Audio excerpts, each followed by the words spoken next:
Hi everyone, I'm Sarah. I'm a certified coach. I specialize in abuse recovery from narcissistic, sociopathic, and psychopathic abuse.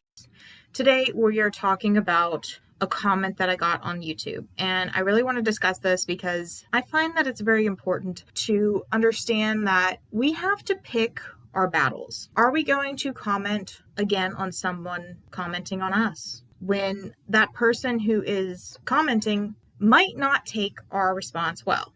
And we might set ourselves up for going down a spiral for a toxic chat that really doesn't have any benefit for us. This person commented on one of my videos about lost children. So I'm going to read the comment to you. Quote, "Bruh, you can't just say you're trying to help people recover from abuse, only to turn around and slap the most affected people in the face with labels of narcissistic abuse, etc. Narcissistic personality disorder comes from a place of deep hurt, and narcissists are no more likely to be abusive than your average person. Please reevaluate your stance," end quote. Now, I can agree with narcissistic personality disorder comes from a place of deep hurt.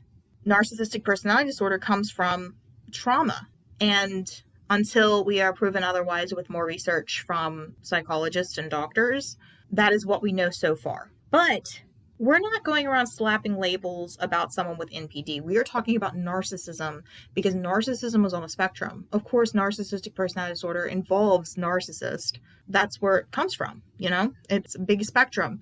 But someone with NPD has to admit that they have a problem. And we know for a fact that narcissists, either they're low on the spectrum or high or in the middle, are not going to admit that they have problems. We're talking about people who have these tendencies, who are out here intentionally harming us and abusing us in a way that is silent. We are forced to hide while we are being abused at the war of home. We are stuck in fear when we are in a narcissistic abusive situation. And there's often patterns and impacts of narcissistic abuse that aren't clear, because we're still needing more research, but we have to provide support and resources so we can build a better understanding of how to help victims become survivors and learn how to live life instead of just trying to survive day to day.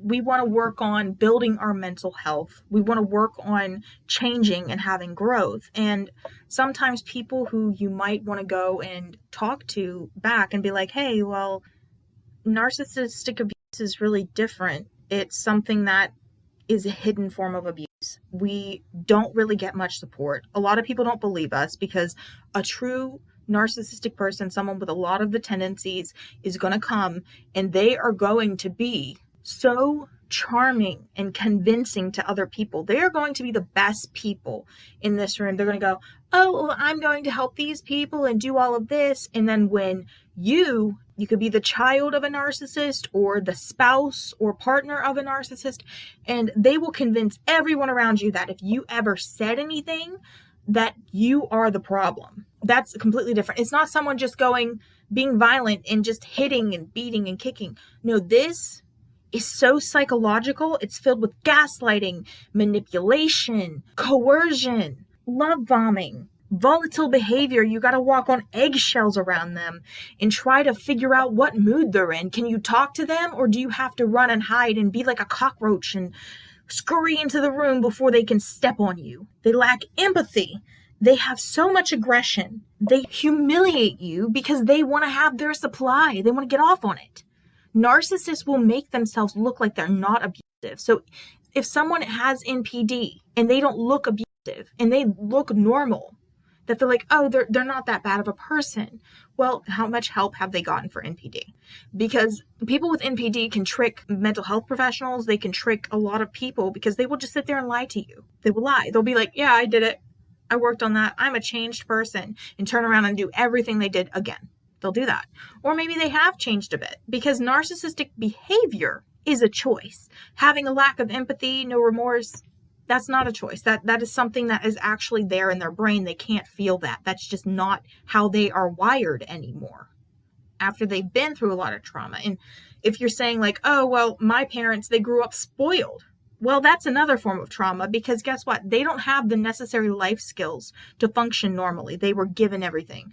They were babied sometimes, and that made them not able to have connections with people their age, to be able to function without someone holding their hand. And that is a huge issue too. Like infantilization can be just as destructive as parentification, where you are forced to do adult roles as a child. The other way is forced to do childish things as an adult. That's crippling in many cases and humiliating often. How come everyone doesn't get narcissism when they have been abused and have trauma? Why is not everyone that? Well, we have different genetics. We have places where we may have been getting our empathy and our support. Like if we had a good person in our school system, if we had one good person, that makes a lot of difference. Like if you had someone that was very kind to you and gave you affection and showed you certain things and taught you a lot, it could be literally anyone. That could really make or break someone's ability to feel empathy for someone. Like maybe you had a really good teacher growing up and that teacher really taught you a lot, that you were not receiving that type of treatment from your family and your parents. Maybe they didn't get that. But does it make it okay if this person's been through a lot and they just go and harm others? No, absolutely not. No one gets a free pass to abuse someone. I don't care what you've been through. It's not okay. That's like, oh, are we going to slap a wrist on most people who are criminals? Absolutely not. Like the people who go out here and turn into SOs and the people who end up taking the lives of others and the SA offenders. No, you don't get a free pass. You chose to do those things. That is on you. Narcissistic abuse is often psychological and emotional, but it can be physical sometimes too. This form of abuse is so heartbreaking. It's soul-shattering. It disrupts all perception of your reality and it alters your memory. We often get brain fog because we are so drained and exhausted. You end up having to put aside your needs because if you don't sacrifice yourself, you're going to have consequences. And people who haven't experienced this are not going to understand.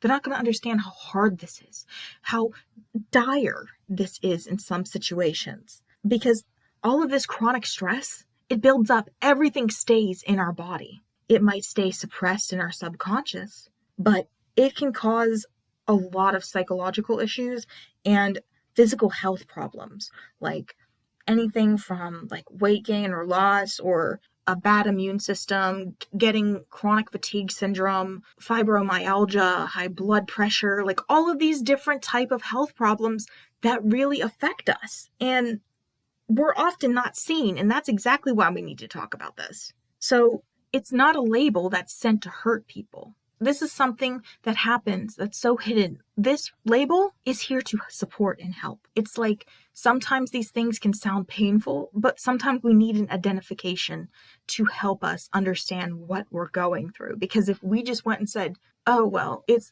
abuse, but there are other types of abuse. Like if someone is very neglectful because they're on substances, it's not normally the same.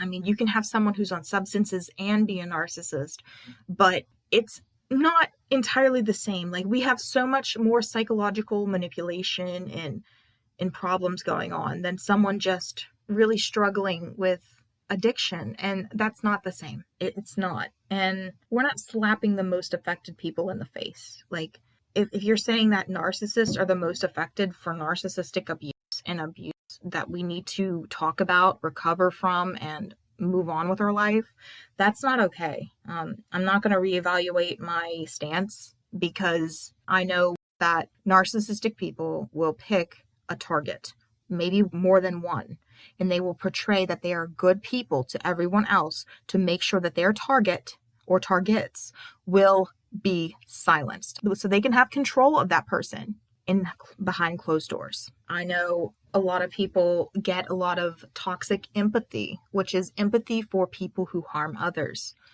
because they feel bad for them because they do have a bad past. And it doesn't mean that it's okay to harm others if they have a bad past. We need to throw out that hurt people quote, like throw it away. I don't care if you've been hurt. You can't go around hurting people.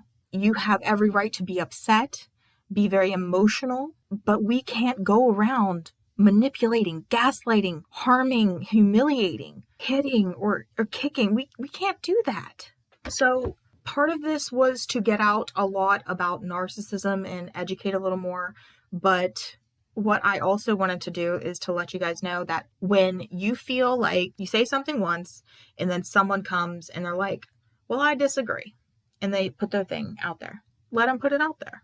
It's okay. We can all have different opinions, and it's not a big deal if you have a different opinion, because people who want to have change and are open-minded would really go and look into a lot of the research. But there are some people, I don't know if this person is one because I didn't reply, but some people can be shown all of the facts and they will say, yeah, but I don't believe you. And that doesn't mean that they're a narcissist all the time. Narcissists can do that, but we have to know what is good for us. And most of the time, these people, we don't know them. We should not focus on trying to validate the points that we make online, because there's no point in doing that. They're not going to listen. They're not going to appreciate you explaining something. I know a lot of people, we do that. We were like, oh, well, maybe they just don't understand. And we're like, we'll help you. That's not always the case. We have a lot of trolls out here, and sometimes you can't tell until they start attacking you. A lot of keyboard warriors out there.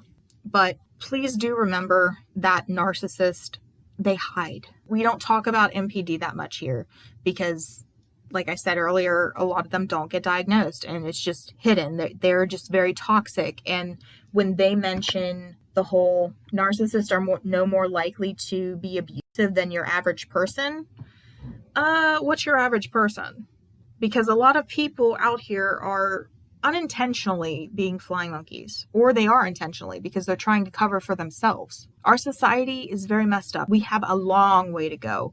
So I want everyone to keep spreading awareness. Please, you guys can do your own research, but know that if you are a survivor of narcissistic abuse, you are seen and you are heard. That is what we are here for. We are here for that. And I want to create a space where we can all come together and be able to support one another. If you like content like this, please like, share, and subscribe. And I will see you next time. Stay safe.